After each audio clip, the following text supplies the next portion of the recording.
Uranium സമ്പുഷ്ടീകരണ പ്രവർത്തനങ്ങൾ പൂർണ്ണമായും നിർത്തിവെച്ചുകൊണ്ട് അമേരിക്കയുമായി ആണവ ചർച്ചകൾ അസാധ്യമെന്ന് ഇറാൻ. ഇറാനുമായുള്ള ഏതൊരു പുതിയ കരാറിലും യുറേനിയം സമ്പുഷ്ടീകരിക്കാനുള്ള കരാർ ഉൾപ്പെടുത്തണമെന്ന് യുഎസിന്റെ പ്രത്യേക പ്രതിനിധി സ്റ്റീവ് വിറ്റ്കോഫ് ഇന്നലെ ആവശ്യപ്പെട്ടിരുന്നു. ഇതിനോട് പ്രതികരിക്കവെയാണ് ഇറാൻ ഡെപ്യൂട്ടി വിദേശകാര്യമന്ത്രി മജീദ് തഖ്വന്ദ്രവഞ്ചി ഇക്കാര്യം വ്യക്തമാക്കിയത്. തങ്ങളുടെ ആണവ പദ്ധതിക്ക് പൂർണ്ണമായും സമാധാനപരമായ ലക്ഷ്യങ്ങളുണ്ടെന്നും അദ്ദേഹം പറഞ്ഞു. ഒരു കരാർ വളരെ അടുത്താണെന്നും എന്നാൽ ഇറാൻ വേഗത്തിൽ നീങ്ങേണ്ടതുണ്ടെന്നും US president Donald Trump Gulf മേഖലയിലെ തന്റെ സന്ദർശന വേളയിൽ അറിയിച്ചിരുന്നു. എങ്കിലും ഇറാൻ നിലപാട് വ്യക്തമാക്കിയതോടെ അത് വീണ്ടും അനിശ്ചിതത്വത്തിൽ ആയിരിക്കുകയാണ്.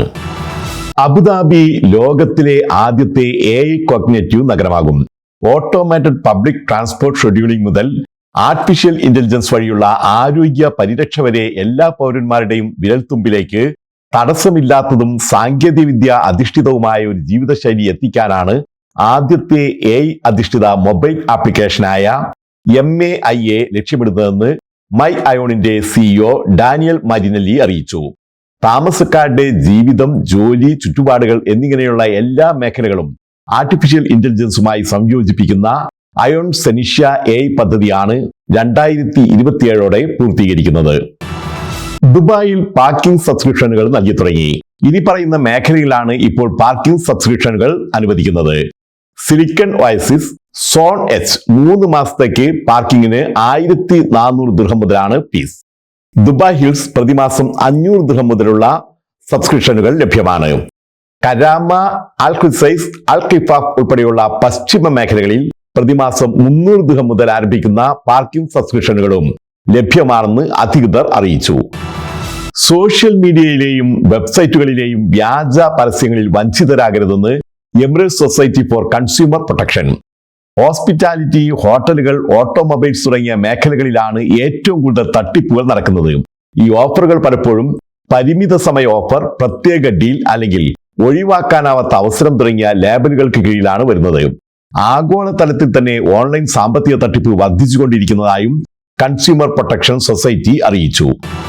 കുവൈത്തിൽ പെട്രോളിയം ഉൽപ്പന്നങ്ങൾ ഒളിപ്പിച്ചു കടത്താൻ ശ്രമിച്ച 5 കണ്ടെയ്നറുകൾ കസ്റ്റംസ് അധികൃതർ പിടിച്ചെടുത്തു. കണ്ടെയ്നറുകൾക്കുള്ളിലാക്കി രാജ്യത്തിന് പുറത്തേക്ക് പെട്രോളിയം ഉൽപ്പന്നങ്ങൾ കടത്താൻ ശ്രമിക്കുമ്പോഴാണ് പിടിവീണത്. സംഭവത്തെ തുടർന്ന് 3 സ്വകാര്യ കമ്പനികൾക്കെതിരെ കേസെടുത്തതായും അധികൃതർ അറിയിച്ചു. സൗദി അറേബ്യയിൽ കണ്ണൂർ സ്വദേശി ഹൃദയാഘാതം മൂലം അന്തരിച്ചു. കൂത്തുപറമ്പ് ഗോകുൽ സ്ട്രീറ്റിൽ പുത്തൻപുരയിൽ മുഹമ്മദ് നൌഫലാണ് മരിച്ചത്. 41 വയസ്സായിരുന്നു. ടെക്സസിലെ ഡാലസ് കേന്ദ്രമായി പ്രവർത്തിക്കുന്ന ലൂക്ക സംഘടിപ്പിച്ച പ്രഥമ ദേശീയ ടൂർണമെന്റ് PK ബഷീർ MLA ഉദ്ഘാടനം ചെയ്തു. KMCC world treasurer UA Naseer മുഖ്യാതിഥിയായ ചടങ്ങിൽ നന്മ ഭാരവാഹികളായ റഷീദ്, കമാൽ എന്നിവർ ആശംസാ പ്രസംഗം നടത്തി. ടെക്സസിലെ ഡാലസിൽ നടന്ന ടൂർണമെന്റ് പിക്കിൾ ബോൾ, വോളിബോൾ തുടങ്ങിയ വിവിധ മത്സരങ്ങളിലൂടെ അമേരിക്കൻ മലയാളി സമൂഹത്തിൽ ആവേശകരമായ വേദിയായി മാറുകയായിരുന്നു. മികച്ച യാത്രാ വിവരണത്തിനുള്ള സത്യജിത് റേ ഫിലിം സൊസൈറ്റി പുരസ്കാരം നേടിയ AT അലിയെ സൗഹൃദ സമിതി ആദരിക്കും.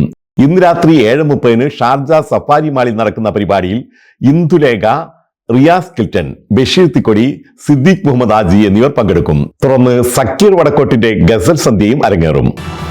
ഇനി പ്രവാസികൾ അറിയാൻ. ദുബായ് അന്താരാഷ്ട്ര വിമാനത്താവളത്തിലെത്തുന്ന യാത്രക്കാർക്ക് ലഗേജുകൾക്കായി ഇനി കാത്തിരിപ്പില്ല. ലഗേജ് നേരിട്ട് യാത്രക്കാരുടെ വീടുകളിലേക്കോ ഹോട്ടലുകളിലേക്കോ എത്തിക്കുന്ന സംവിധാനം നടപ്പിലാകും.